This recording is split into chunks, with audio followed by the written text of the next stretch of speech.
નમસ્કાર, હું છું ગોપી ઘાંગર અને આપ જોઈ રહ્યા છો નિર્ભય ન્યૂઝ. આપણી સાથે અત્યારે જોડાયા છે. તેમને એટલા માટે અત્યારે જોડવા પડ્યા કે એમણે નિર્ભય ન્યૂઝને સંપર્ક કર્યો હતો અને સૌથી મહત્વની વસ્તુ એ છે કે એક તરફ પાયલ ગોટીના મામલે હજી પોલીસ ઉપર જે સવાલ ઊભા થયા છે તે સવાલ પૂરા પણ નથી થયા, તેના જવાબ પણ નથી મળ્યા અને એ પહેલા પ્રિયાબેન સાથે પણ કંઈક એવી જ ઘટના ઘટી છે. નિર્ભય ન્યૂઝમાં આપનું સ્વાગત છે. આપની સાથે શું થયું અને પોલીસે તમને, કારણ કે અત્યારે તમારે પ્રોટેક્શનની જરૂર પડે એવી પરિસ્થિતિ કેમ ઊભી થઈ? બેન, આ શુક્રવારની ઘટના બનેલી છે. બરાબર, શુક્રવારે મારા હસબન્ડ જ છે આમાં ઇન્વોલ્વ અને એની સાથે બુટલેગરો છે બીજા.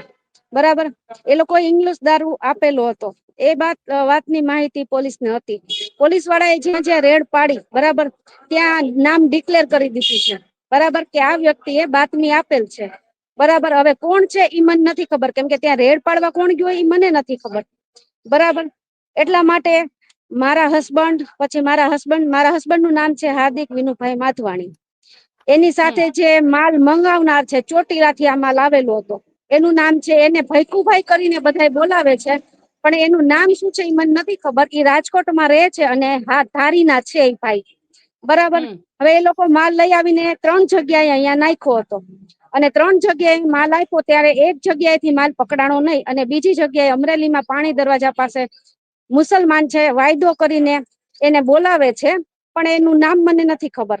પણ એ પોલીસ નો માણસ હોવાથી એની પાસે 2 પેટી નીકળી, છતાં એને ઉપર કેસ ન કર્યો અને એને જવા દીધો છે. આ માહિતી મને જે મેન બુટલેગર છે રાજકોટ નું, એને પોતે આપેલી છે અને ઈ લોકો મારી સાથે વોટ્સઅપ જ વાત કરે છે, કેમ કે એ લોકો ના લોકેશન ન આવે અને વાત રેકોર્ડિંગ ન થાય એટલા માટે બધા વોટ્સઅપ કોલ જ કરે છે.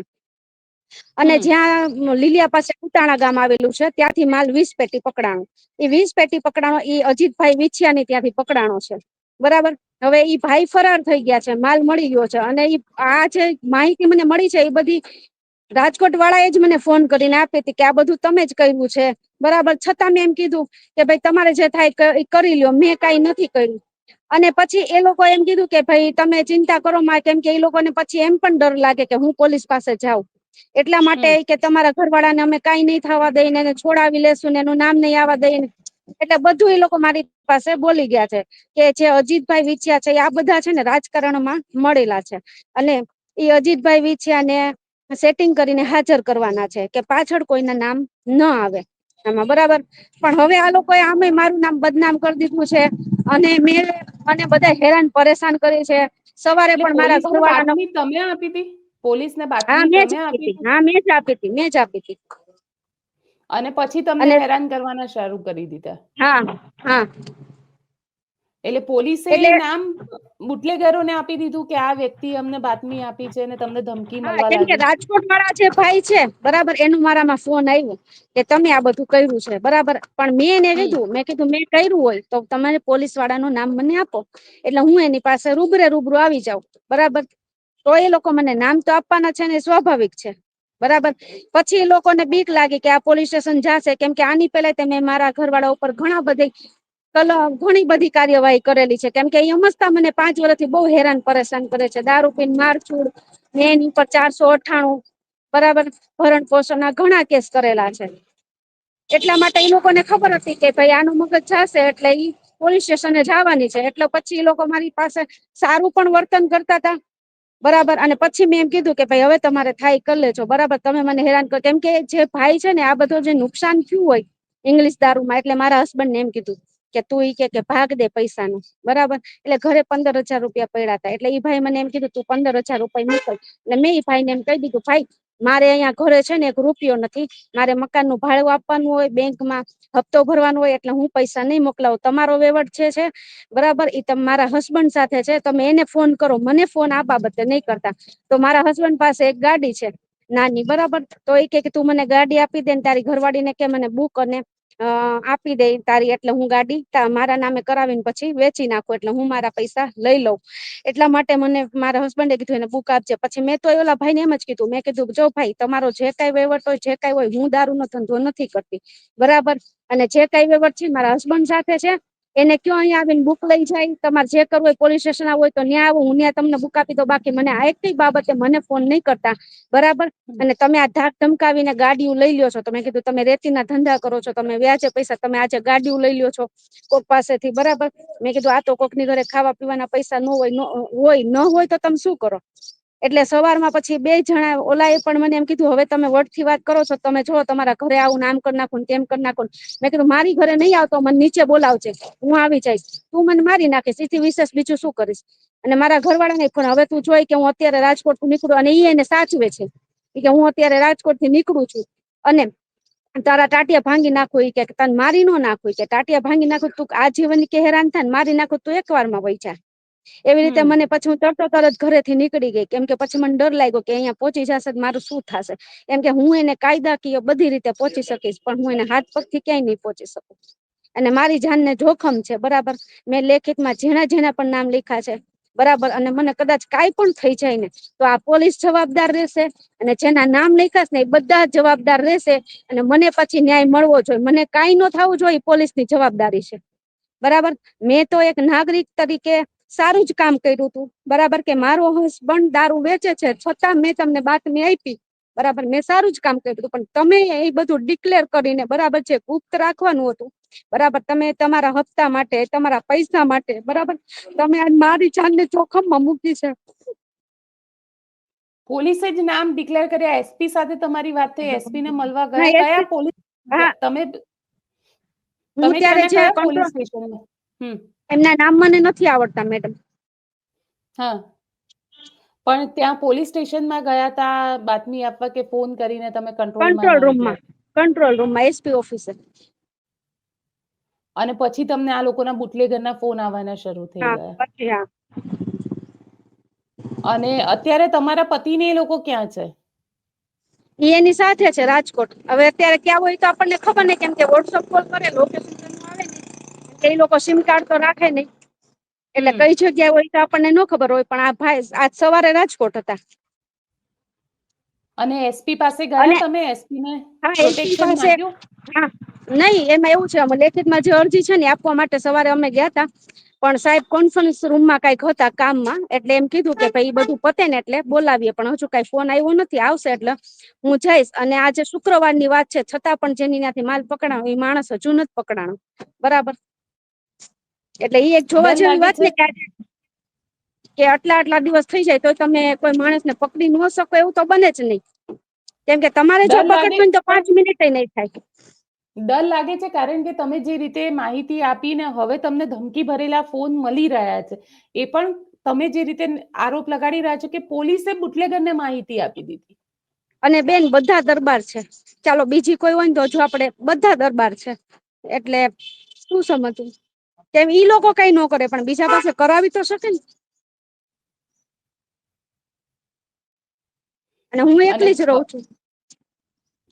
હવે ડર લાગી રહ્યો છે, કારણ કે જે રીતે આખું ઘટના થઈ રહી છે તમારી સાથે, તમને ફોન ઉપર ધમકી મળી રહી છે?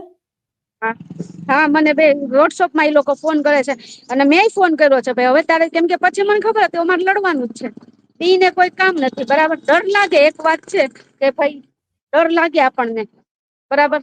પણ હવે કદાચ હું નહીં કઈ બહાર પડું તોય મારી હમ જાનને જોખમ છે, ને પડીશ તોય જોખમ છે, પણ જો બહાર પડું તો મને થોડીક સેફ્ટી મળશે એવું લાગે છે, કે મને ન્યાય મળશે, બરાબર. જો બધું અંદર ને અંદર રહેશે તો મને ન્યાય નહીં મળે, કદાચ કાંઈ પણ થઈ જાય તો. અત્યારે મને કાંઈ પણ થાય તો ન્યાય તો મળશે ને. તમે પોલીસને શું અરજી આપી રહ્યા છો?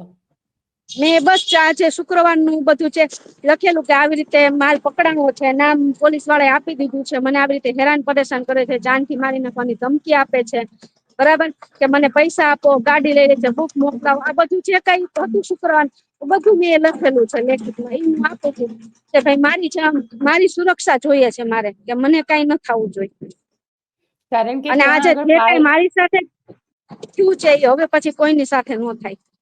કેમ કે આ તમે કહી રહ્યા છો ખુલ્લે આમ તમારી દારૂ વેચાય હા, જાય. તમે કહી રહ્યા છો ખુલ્લે આમ દારૂ વેચાય છે, તમારી સાથે થયું, બીજા કોઈ સાથે ન થવું જોઈએ. પાયલ ગોટીનો મામલો સામે આવ્યો, હા અને એમાં પણ પોલીસની ભૂમિકા જે રીતની સામે થઈ આવી, જાય.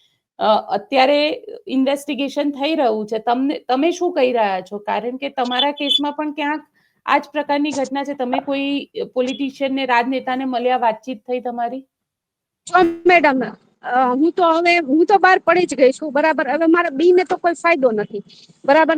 કન્યાશાળા પાસે એક દુકાન છે ગિફ્ટની, બરાબર. એનું નામ તો હું અત્યારે ભૂલી ગઈ છું. ઈ જ દુકાનની અંદર બધા પોલીસ વાળાના વહીવટ થાય છે. ગિફ્ટ વાળો, દુકાન વાળો જે છે ને, ઈ જ ભાઈ બધાના પોલીસના હપ્તાના વહીવટ કરે છે, બરાબર. અને એ બધા રાજકારણીઓના જ માણસો છે, બીજા કોઈના નથી. કેમ કે અમને આજે મારા ઘરવાળો બુટલેગર હોય એટલે એ બધી વાતચીત કરતો હોય, મને બધી જાણ જ હોય, મને બધી ખબર જ હોય, બરાબર. પણ હું અત્યાર સુધી શું કામ એમ કે ભાઈ હશે, જવા દો ને, હશે, આપણને તો કોઈ તકલીફ નથી પહોંચાડતું ને, આપણને કોઈ નથી. પણ આજે મને આ ધાક ધમકી ભર્યા ફોન આવવા માંડ્યા, જાનથી મારી નાખવાના ફોન આવવા માંડ્યા, બરાબર. પછી મારે મારી સેફટી માટે તો કઈ કરવું ને. તમે એસપી ત્યાં પાસે જ ગયા? બધાના વહીવટ થાય. નહીં, હજુ એમનો ફોન નથી આવ્યો. સાહેબ કામમાં હતા એટલે હવે ફોન ગોપાલભાઈ ઇટાલીએ મને કીધું કે ફોન આવે ત્યારે તમે જાજો, એટલે એ ફ્રી થઈ જાય પછી ફોન કરે ત્યારે હું જાઉં ને. એટલે બધાયના હપ્તા ચાલુ છે. આ જે પાયલબેન ગોટીનું પ્રકરણ ચાલુ થયું એટલા માટે સેક્શન ઉપર ધંધા અત્યારે બંધ કરાવ્યા છે, કેમ કે ઉપર બધાને ભી પડી છે, બરાબર. પણ સેક્શન ઉપર ધંધા તો એક નિર્લિપ્રાય હતા ને ત્યારે જ નથી ચાલ્યા. બાકી ગમે એટલા એસપી આવ્યા છે ને, અહીંયા સેક્શન ઉપર ધંધા ચાલુ થાય છે, થાય છે, થાય છે. ખાલી એક નિર્લિપ્રાય સાહેબ એવા હતા કે જેના જેટલા ટાઈમ અહીંયા રહ્યા ત્યારે અહીંયા દારૂ મળવો બહુ મુશ્કેલ હતો, બરોબર. અને અહીંયા જે માથા ભારે શખ્સો હતો ને, એ ગામ છોડીને વયા ગયા હતા. ઈ સાહેબ ના રાજમાં અમે તો એમ જ કહીએ છીએ કે અમારા અમરેલીમાં ઈ સાહેબ આજીવન જોઈએ, કે અમારી સુરક્ષા તો રહી, કે અમે જઈએ તો અમને ન્યાય તો મળે, જવાબ તો મળે. ત્યારે વાતું ડિક્લેર ન થતી, કોઈ પોલીસ વાળા ફૂટતા નહીં, પણ હવે બધા ફૂટી જાય છે. કેમ કે હવે જે કોઈ આવે છે એ બધા હપ્તા જ લે છે. તમે તમારા એક ચંદ પૈસા માટે, બરાબર, તમને સરકાર પગાર આપે છે, બરાબર, છતાં તમે ઉપલી આવક માટે, તમે હપ્તા માટે કોઈના જીવ જોખમમાં મૂકો છો, તો તમને એની હાયું નહીં લાગે? બિલકુલ. આશા રાખીએ કે તમે ત્યાં આગળ એક સુરક્ષિત, વ્યવસ્થિત પોલીસ પ્રોટેક્શન લઈ લો અને તમે પોતે સુરક્ષિત રહો, તેવી અમે આશા રાખીએ. આપ અમારી સાથે જોડાયા તેના માટે આપનો ખૂબ ખૂબ આભાર.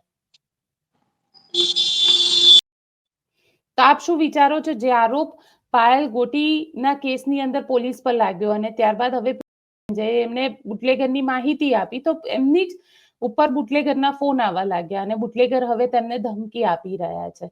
આપ શું માનો છો? મને કોમેન્ટ બોક્સમાં ચોક્કસથી લખીને જણાવજો અને અમારી ચેનલ નિર્ભય ન્યૂઝને લાઇક, શેર અને સબસ્ક્રાઇબ કરવાનું ભૂલશો નહીં. આભાર.